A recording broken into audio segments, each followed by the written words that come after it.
आपण झटपट पुलाव कसा बनवायचा ते पाहणार आहोत। त्याच्यासाठी मी इथे 2 पेले ह्या पेल्याच्या मापाने 2 पेले बासमती तांदूळ घेतलेले आहेत। तर आता आपण सर्वप्रथम हे बासमती तांदूळ स्वच्छ धुवून घेणार आहोत।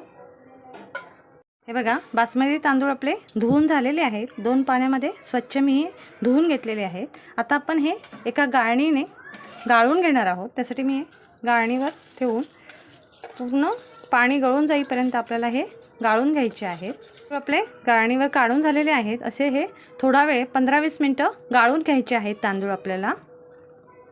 2 पेले हे बासमती तांदूळ घेतलेले, त्याच्या हिशोबाने आपण आता पाणी घेणार आहोत। आधी ह्या पेल्याच्या मापाने एका पेल्याला 1.5 पेला पाणी, ह्या हिशोबाने आपण 3 पेले पाणी घेणार आहोत।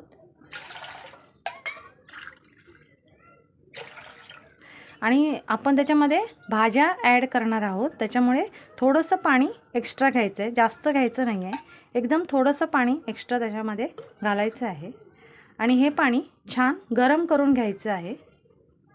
व्हेज पुलावसाठी मी ते मटार घेतलेले आहेत, अर्धी वाटी ओले मटार घेतलेले आहेत। 2 मोठे कांदे बारीक चिरून घेतलेले आहेत। 2 टोमॅटो बारीक चिरून घेतले आहेत। अर्धी वाटी गाजर बारीक चिरून घेतले आहे। 1 वाटी फरसबी बारीक कापून घेतलेली आहे आणि कोथिंबीर घेतलेली आहे। भाज्यांचं प्रमाण तुम्ही कमी जास्त तुमच्या आवडीप्रमाणे करू शकता। तसंच मी इथे शाही बिर्याणी मसाला घेतलेला आहे एव्हरेस्टचा।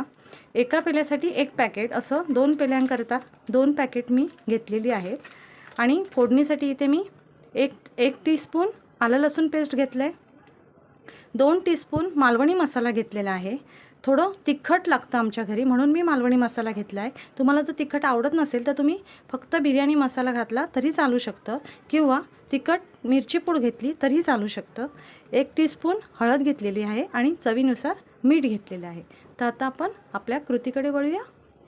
तर कुकर गरम करत ठेवलेला, कुकर आपला छान गरम झाला आहे। त्यामध्ये 2 टीस्पून एवढं मी तेल घालून घेणार आहे। तेल आपलं छान गरम झालं आहे। आता हा जो तांदूळ आपण निथळत ठेवलेला तो याच्यामध्ये घालून घ्यायचा आहे।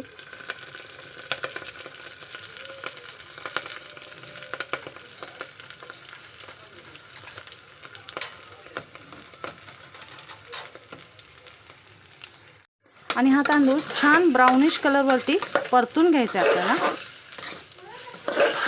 हा बघा, तांदूळ आपला छान ब्राऊन भाजून झालेला आहे। आता आपण हा काढून घेणार आहोत।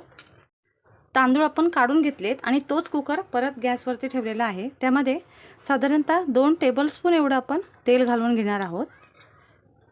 तेल आपलं छान गरम झालं आहे। आता यामध्ये आपण हा कांदा घालून घेणार आहोत।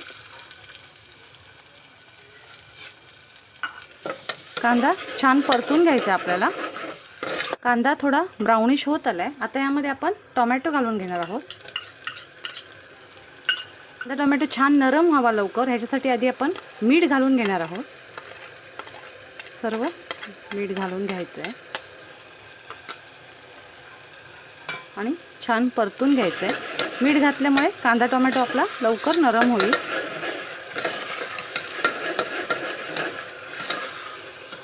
कांदा टोमॅटो आपला छान नरम झाला आहे। आता आपण याच्यामध्ये भाज्या ॲड करून घेणार आहोत। सर्वप्रथम आपण मटार घालून घेऊ, त्यानंतर गाजर घालू आणि फरसबी घालू। हे सर्व छान मिक्स करून घेणार आहोत। छान नरम होईपर्यंत हे परतून घ्यायचे आहेत भाज्या। छान नरम झाले आहेत। आता यामध्ये आपण हे जे आलं लसूण पेस्ट घेतले ते घालून घेणार आहोत आणि एकदा परतून घ्यायचं आहे। पण यामध्ये आपण मसाले ॲड करणार आहोत। सर्वप्रथम हळद आणि मालवणी मसाला घालणार आहोत। त्यानंतर हे जे बिर्याणीचे पॅकेट्स घेतले ती आपण घालून घेणार आहोत। दोन्ही पॅकेट्स आपण घालणार आहोत आणि छान मसाले व्यवस्थित मिक्स करून 1 मिनिटभर छान परतून घेणार आहोत मसाले, म्हणजे मसाल्याचा सर्व भाज्यांमध्ये मसाले व्यवस्थित मिक्स होतील। मसाल्यांना छान तेल सुटलं आहे बघा, व्यवस्थित मसाला मिक्स झालेला आहे। आता आपण हा जो तांदूळ भाजून घेतला आहे तो यामध्ये घालून घेणार आहोत। आणि भाज्या सर्व व्यवस्थित मिक्स करून घ्यायचं आहे।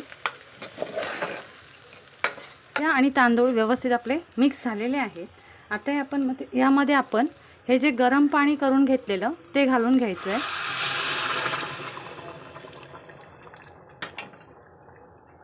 आणि कोथिंबीर घालून घ्यायची आहे आणि पुन्हा एकदा व्यवस्थित मिक्स करून घ्यायचं आहे. पुन्हा पूर्ण खालून जसं चमचा घालून पूर्ण छान मिक्स करून घ्यायचं आहे आपल्याला. हे घालून झालेलं आहे, छान मिक्स झालेलं आहे सर्व. आता आपण कुकरचं झाकण लावून 3 शिट्ट्या करून घेणार आहोत. कुकर आपला थंड झालेला आहे. आता आपण खोलून बघू. वाव, छान असा पुलाव आपला तयार झालेला आहे बघा. छान सुगंध येत आहे. आता आपण हा वाढायच्या आधी एकदा मिक्स करून घ्यायचा आहे पुन्हा, म्हणजे कुठं मसाला वरती खाली झाला असेल तर तो व्यवस्थित मिक्स होईल. छान असा आपला पुलाव तयार झालेला आहे. तर माझी ही पुलावची रेसिपी तुम्हाला कशी वाटली तुम्ही नक्की करून पहा. आणि जर तुम्हाला माझी ही रेसिपी आवडली तर नीता रेसिपी मराठी चॅनेलला लाईक करा, शेअर करा, सबस्क्राईब करा आणि बेल आयकॉन दाबायला विसरू नका.